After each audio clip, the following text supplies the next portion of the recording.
My name is Peterson, a 360 delivery robot. I'm back online.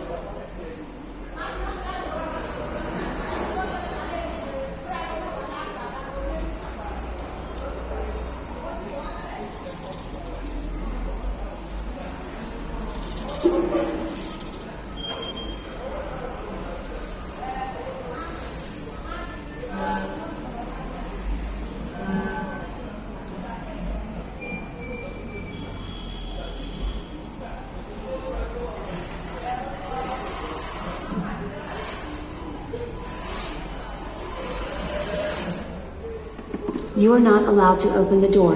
Please kindly close. You are not allowed to open the door. Please kindly close. You are not allowed to open the door. Please kindly close. You are not allowed to open the door. Please kindly close.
The door has been unlocked.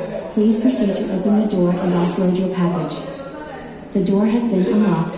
Please proceed to open the door and offload your package. Thank you for choosing 360 Delivery Services. It's our pleasure to deliver satisfaction to you as always. You are not allowed to open the door. Please kindly close.